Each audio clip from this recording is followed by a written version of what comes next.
Get it out of my sight before it taints the wine." The sound fell like a blade cold, merciless, and stripped of any excess syllable or softness. It was an absolute severing, a verdict that made even the chandelier-lit room pause for a heartbeat. Seraphina Washington stood frozen, the silver tray trembling faintly in her hands. The Bordeaux had spilled, crimson drops seeping into the pristine white tablecloth, spreading wide like a fresh wound being torn open. No one breathed. The jazz faltered for a beat, the cello's voice catching as if it too understood something had just been ripped apart. The man who had spoken, Julian Croft, his Tom Ford suit clung to him like a sheath of steel, cufflinks glinting under crystal light. His gray-blue eyes slid past her, without stopping for even a second. He didn't see a black woman working. He only saw Annette, a stain to be erased. His voice, if one could still call it that, rang out like glass shattering on marble sharp, detached, leaving no room for repair. The penthouse hall of the Zenith, its tower known as the Sanctuary of Power, had never been so silent. Walls of glass opened onto Manhattan's night, sea of lights glowing below as the backdrop for a multi-million-dollar charity gala. Yet that brilliance was eclipsed by another darkness, the darkness of humiliation. Sera drew in a deep breath. She heard her own chest tighten, not from fear, but from the fury rising only to be smothered beneath the ice of discipline. Do not react. Do not reveal. She bowed her head slightly, fingers crushing the napkin as though gripping a hidden blade. She was not small. She was not invisible. In her mind, she was the observer afield anthropologist among a strange tribe. Beings who draped themselves in the aura of money worshipped it as divinity, danced beneath candlelight as if power were immortal. At the far end of the table sat Marcus Thorne. Did not speak, nor did he need to. The silver-haired man in his black tuxedo sat still as carved granite, yet his eyes dark cutting did not simply watch. They measured. He saw everything. And in his silence, he held more power than any polished speech in the room. Julian Croft cut off a senator who had tried to cover the awkward gap. He smiled, thin as paper, then leaned forward to continue his monologue on artificial intelligence, grand promises of optimizing resources and a flawless future echoing across the hall. But those who had witnessed the moment knew. Behind the gilded words lingered only the stench of heartless power. Sera quietly dabbed at the stain as though she were invisible. But in her mind she recorded every detail, every word, every glance. This was not merely a servant's task. This was a covert mission the trial her foster father, Marcus Thorne, had set for her, to assess Julian Croft, the man to whom the financial world was preparing to entrust $9 billion and, far more dangerously, the future of humanity itself. Murmurs rippled like digital vultures circling. A few guests raised their phones, feigning messages while their lenses aimed at her the single crimson blot left on the white cloth. A minor mistake had been staged into a spectacle. Sera's gaze flicked up for the briefest instant. Her eyes met her father's. No nod, no smile. Yet she knew. He had seen it all. He stood with her. She turned away, continuing her duties. Like a rest between clashing notes. Inside, no tremor remained. Only a cold truth. Julian Croft had just exposed his real face. He hadn't stained a tablecloth. It strained the illusion of perfection woven into this glittering gala. The clink of glasses, the scrape of chairs, the murmur bouncing off the air all merged into a subterranean tremor. A hairline fracture had appeared in the star-studded evening. Got could not be seen with the naked eye. But Sera knew it would spread.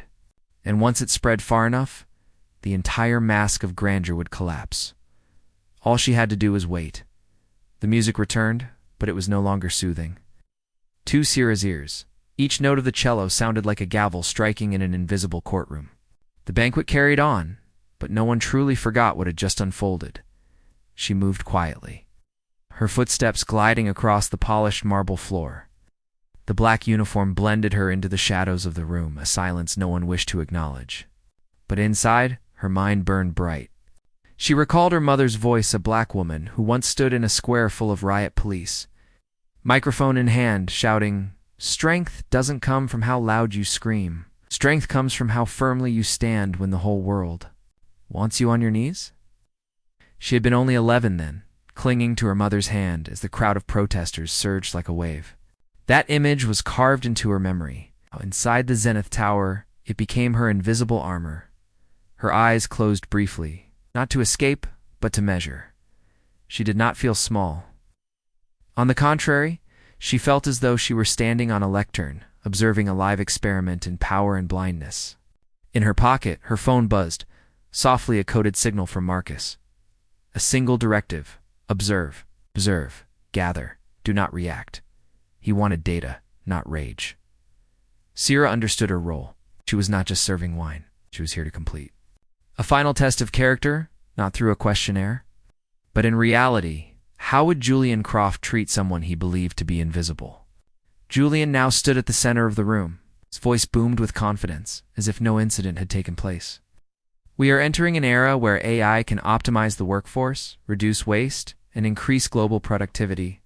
Imagine a world free of human error. His words cut through the room like velvet-trapped blades.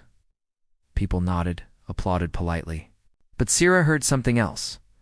In every syllable was the promise of a future without compassion. She caught the eyes of a few guests. Some tried to mask their discomfort. Others looked as though they had smelled blood in his words.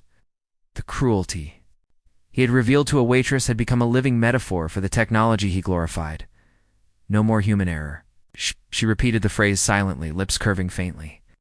In her mind, old papers resurfaced. Artificial intelligence lacks morality. It only reflects the morality of its creator. She had written that at Stanford, in the essay that won her the National Prize for Ethics in AI, and now Croft was proving it with his own actions. That morality never had a place in his system. At the far end of the table, Marcus Thorne sat. Like a slab of stone, two others, he was just an aging spectator. But within that silence brewed a storm waiting to break. He did not take notes. He did not nod. He only watched his foster daughter, the way she wiped the spill, the way she stood, tall after humiliation.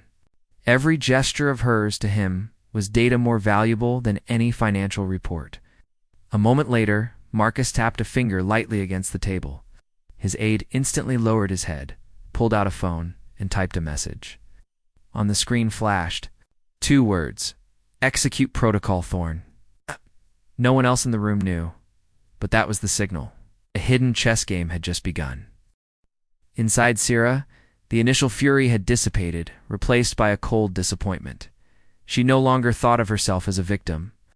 On the contrary, she saw Julian Croft as the pitiful Wana, prisoner locked within his own arrogance, blind to humanity. The room echoed with Croft's hollow laugh after a joke about a future without waitstaff. People forced a chuckle, like machines following their script. But to Sierra, every sound felt like the groan of a bridge about to collapse. She did not answer. She did not react. She only stood upright, her dark eyes blazing in silence. A fortress still and stronger than all the empty laughter around her. And then her silence began to carry weight. A female senator near Marcus glanced at Sierra longer than usual. A middle-aged businessman set his glass down, his smile fading. The dignity in the way Sierra stood made them sense something unusual. Why did a waitress carry in her eyes the calm of a judge? Julian Croft never noticed. He continued his rhetoric, painting visions of millions of jobs replaced by algorithms of privacy stripped down into data. But after the earlier fracture, the audience no longer listened with admiration. They were realizing the cruelty of a man was the cruelty of the technology he sold. In that atmosphere, Sierra understood. This battle did not need shouting, needed to stand firm, and she was ready. The music shifted into a faster jazz rhythm, urgent as if trying to wash away the tension that lingered. But the undercurrent remained, waiting only for another crack to burst open. Seraphina moved between the tables, a cold, silver carafe in hand. Her breathing had steadied, her face serene as though no Bordeaux had ever bled into white linen. Yet her eyes held a different light now, not merely observation, but anticipation. Julian Croft stood with a fresh glass of wine in hand.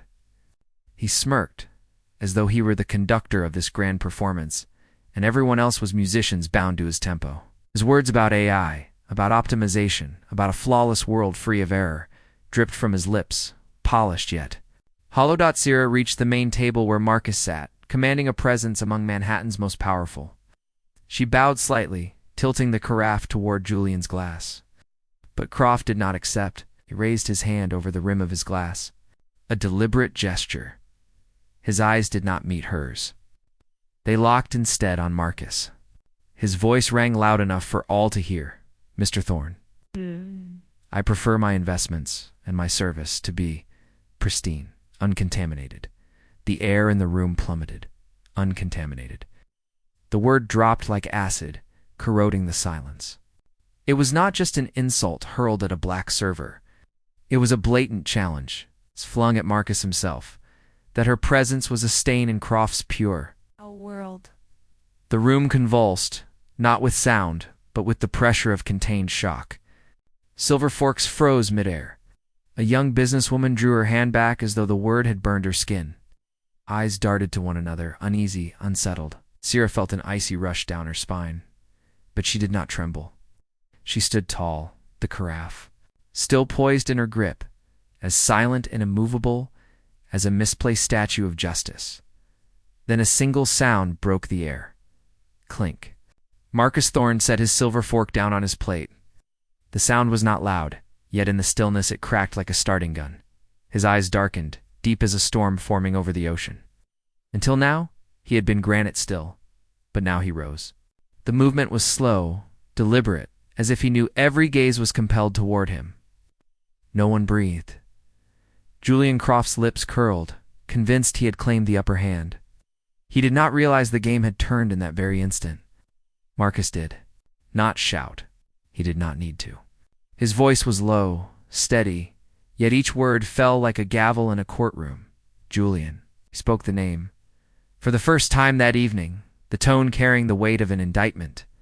You speak of a pristine future. An interesting choice of words, whispers rippled out, soft as waves against glass.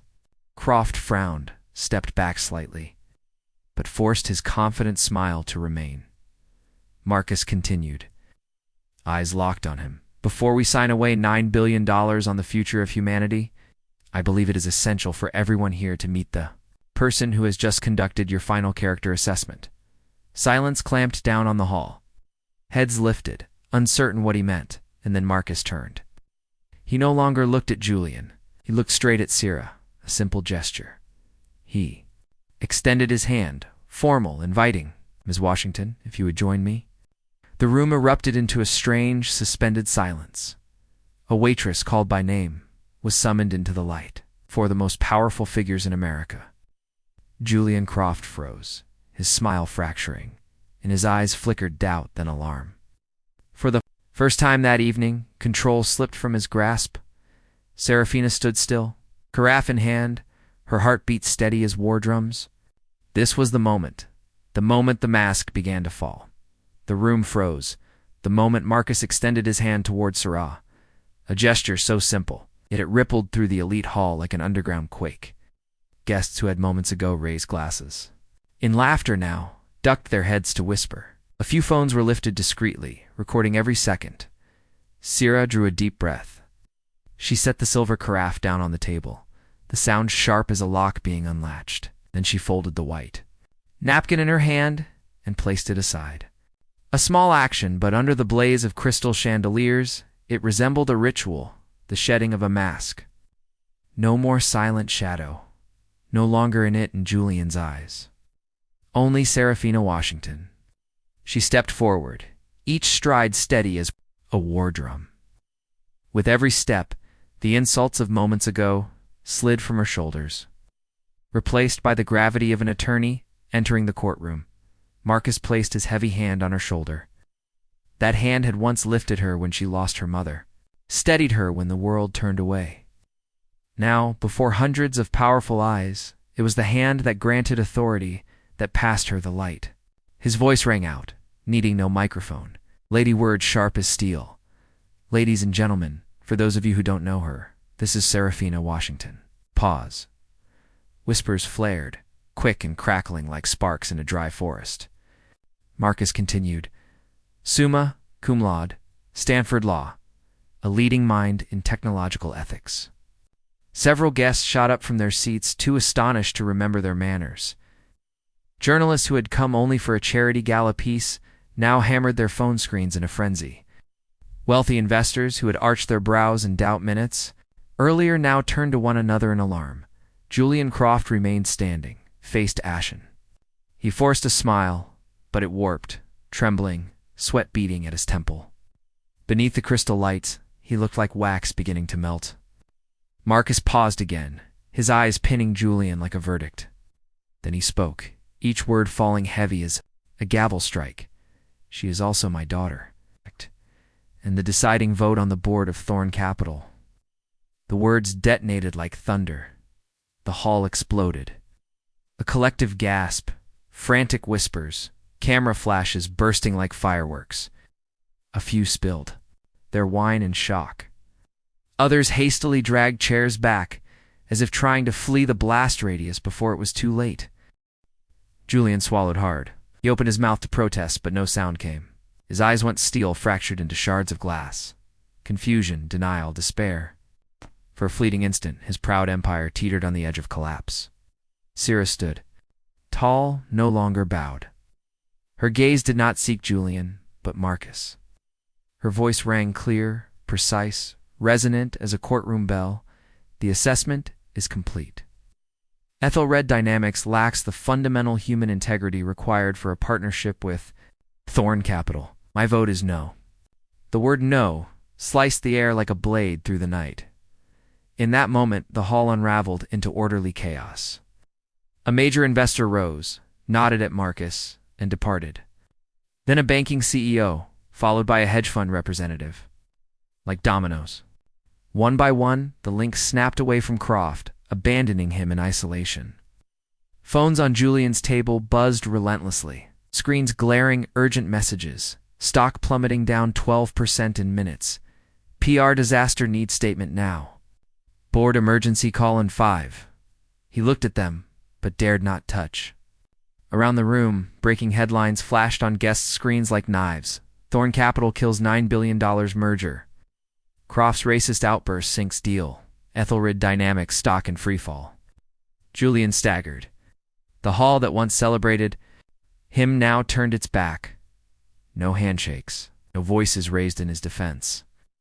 The chandelier's glow still bathed him, but it no longer crowned him in glory. It became a spotlight of exposure, revealing a solitary man abandoned amid the ashes. Sera did not look at him. She didn't need to. Justice had been served not with whips or shouts, but with steadfastness, with one voice spoken at the right moment. Marcus's hand tightened gently on her shoulder. In his eyes was not only pride, but release. The trial was over, and his daughter had prevailed. The hall roared with noise, yet Sera heard only the stillness within herself. That silence was no longer camouflage, it was a throne. When the last door closed, the gala was no longer a gala. The ballroom of crystal and candlelight looked like a battlefield abandoned after the storm. Chairs askew, shattered glasses scattered, tablecloth stained with red wine like the evidence of an execution. Without bullets, the powerful guests had left, leaving behind an air thick with chaos. Only a few staff members moved quietly, their footsteps echoing like whispers after a funeral. Amid it all, Sera stood by the massive glass window. Manhattan glowed beneath her, a sea of unending lights, glittering like a million eyes. But tonight, she did not feel swallowed by the city. She felt as though she were looking at it from a different place. Higher, steadier. Marcus approached, leather shoes striking firm against the marble floor. He stood beside her, silent for a long time. His breath came steady, like waves against a shore. Last he spoke, voice rough but warm. I knew he was ruthless. I didn't. No, he was a fool. Sera gave a faint smile, but it carried no relief. She shook her head, eyes still fixed on the traffic below, pulsing like the city's lifeblood. He wasn't a fool because of what he said to me. He was a fool because he never considered who I might be. He didn't see a person. He saw a category. That's a blindness no amount of money can cure. Marcus said nothing. In his aged eyes flickered both pride and sorrow. He turned to her, whispering, "Your mother would have been so proud." The words pierced through the steel armor she had worn all evening. For a moment her vision blurred, the lights of Manhattan breaking into shards of crystal. She did not sob. She simply let a single tear fall, like the soft punctuation at the end of a hard verdict. Sierra looked into the glass, seeing her reflection layered over Manhattan's skyline. No longer the server in a black uniform. No longer the child trembling in a protest crowd, clutching her mother's hand. No longer only the daughter of Marcus Thorne. She saw Seraphina Washington, a woman who had stood firm, who had turned silence into a fortress, and who had used her mind to topple an empire of arrogance that night. The Zenith Tower witnessed more than the collapse of a contract. It bore witness to a justice that was silent yet unyielding. A justice written not with blood or bullets, but with courage, integrity, and one voice spoken at the right moment. Somewhere below the tower, Julian Croft was likely dodging cameras, his stock plummeting, his board in panic, lawyers scrambling. But in the highest room of Manhattan, none of that mattered anymore. The truth had been laid bare. Sierra placed her hand against the cold glass. Below, the city continued to breathe, noisy, indifferent. Yet inside her, there was a strange calm. Like the sea after a storm, so still it mirrored the sky, she whispered. Only for herself. Justice doesn't always roar. Sometimes it whispers. But when it does, the world has no choice but to listen. And that night, in a ballroom suspended between earth and sky, a girl once dismissed as an it had not only poured wine. She had poured justice into the fractured glass of power. That is how a black waitress, treated as a stain in a banquet, transformed the very moment of humiliation into a verdict of justice. She did not need to shout, nor retaliate loudly. She only stood firm, letting her mind and her integrity speak. This story reminds us of one truth. True power does not lie in the loudest voice in the room, but in the character of the one who dares to stay silent, observe, and rise at the right moment. Julian Croft may have owned wealth, technology, and glamour, but in a single instant, without humanity, it all collapsed. What do you think? In a world steeped in prejudice, do we have the courage to stand firm? To say no to injustice even when every eye is against us? If this story touched you, leave a comment. Share your thoughts. Don't forget to like, share this video, so more people can see it, and subscribe to the channel so you won't miss more stories that reach the heart. Because sometimes a single moment of courage is enough to rewrite the entire play of power.